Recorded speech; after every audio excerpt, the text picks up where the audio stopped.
Hey guys, and welcome to Car Guy 1999 Reviews. Today, thanks to Subaru of Wakefield, Massachusetts, we have the 2025 Subaru Forester, redesigned for 2025. It still features the same 2.5 liter naturally aspirated 4-cylinder, made it to a CVT, but the styling is differentiated and actually a little bit more aggressive. I do like it. You do have this styling cue. I want to say it might be called a Venturi tunnel, but I don't know that 100%. But that's off the WRX. WRX has it. It does have the plastic cladding. One thing I like about Subaru is everything is very much the same between them. If you are a salesperson at Subaru, your job is pretty darn easy because everything is pretty darn similar. Most cars have the exact same engine, exact same transmission. Styling cues are pretty darn similar between all of them. Ooh, I just noticed this. I like that. This is the sport trim, so it's gonna have some bronze accents. I do like that a lot. Magnetic gray. Yep, 2.5 Boxer 4. This has option package 24, which is your Harman Kardon, your SI drive. Ooh, I do like that. I like the Forester. Yeah, this is pretty darn cool. They did a good job with this redesign. And here's the thing. Some of you might say that underneath it's very much the same, which it kind of is. And it's really just styling differences. Subaru realizes that they have some of the most loyal customers on the planet. So why change what's working for them? Look at that pano roof, sunglasses holder, which is not in your WRX, and Crosstrek, which is pretty darn cool. Ooh, I like that. Wireless charging, glove box. Nice. I'm pretty sure every single Subaru uses the exact same steering wheel as well, which again is not a bad thing. It allows you to perfect this one instead of focusing on changing a bunch of things. And I hate to say it, that's one thing that might be leading Nissan into bankruptcy, even though it's absolutely not happening, is the fact they have 4 or 5 different engines. Like they have a 1.6 liter, they have a 1.3, they have this and that. Just use one engine for everything and it saves so much money. Subaru realizes, I mean, they sell badges that display how many Subarus you've had. I mean, look, you got a Crosstrek here. In New England, Subaru is one of the most popular brands for their safety, their reliability. There's another Crosstrek. You know, you just look around in this parking lot and you've got Subarus everywhere. And that's because in New England, these things are the absolute perfect car.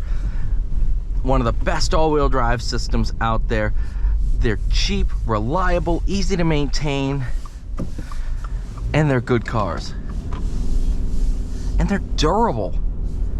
These Subarus, they run forever and ever and ever. There's a legacy. You know what I mean? Well, there's a lot of Subarus right in front of me, but there's an Outback. They are absolutely everywhere and for good reason. There's an Ascent.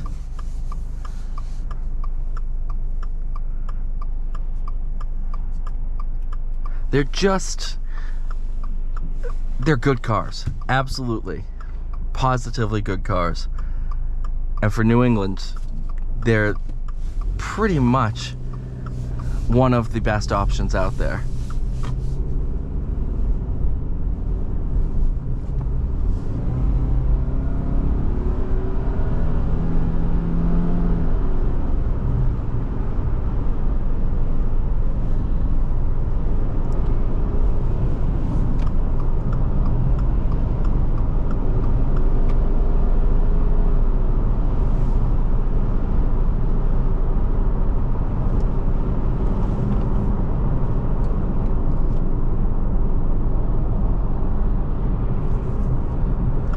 And while on paper, this doesn't have a lot of horsepower, in practice, it works. Some people will write this off because it has a CVT. It works. That's the other benefit of using the same powertrain in a bunch of different models. is you fine tune it with every little change, and with feedback from reviewers and customers. You figure out what is popular, what is selling, and continue to perfect it. And Subaru absolutely has that figured out. And I'm figuring that out for myself as I drive all these different models. The interiors look largely the same. And how is that going to help with brand loyalty?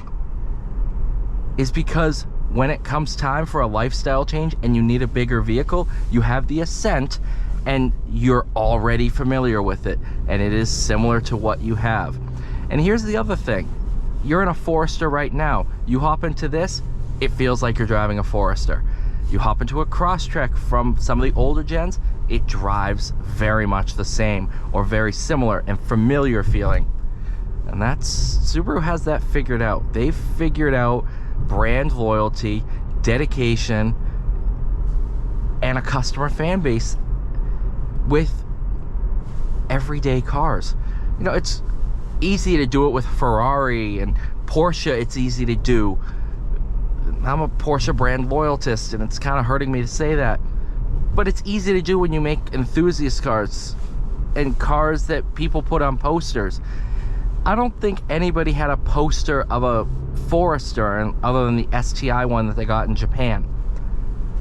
Doing that with consumer cars takes a lot of skill and practice, and Subaru did it really, really well.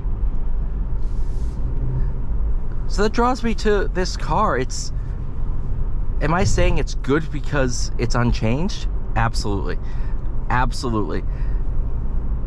Drivetrain wise, driving it drives very similar to the previous one. It's mainly styling differences and kind of moving with the times and what people are liking. Like I was doing it, so I'm gonna do it.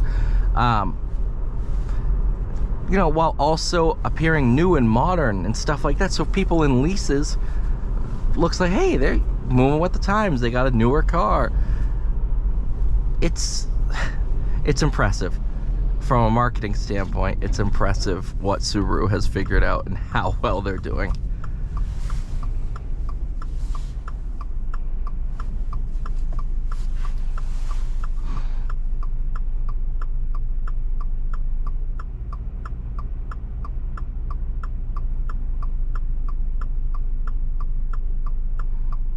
Green light, please.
Before you yell at me for saying I can take a right turn on red, there's a big sign that says I can't, so don't yell at me.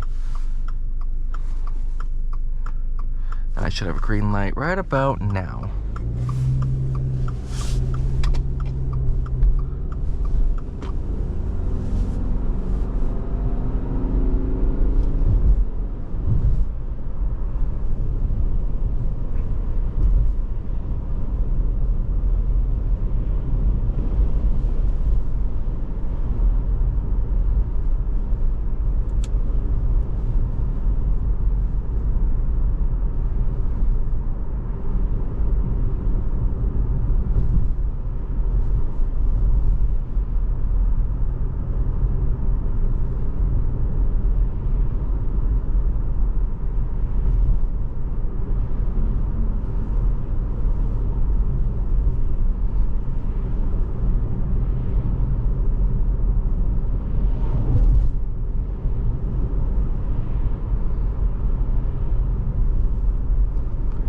All right, you guys, thank you so much for watching. Please like, share, subscribe. I'll see you all in the next one.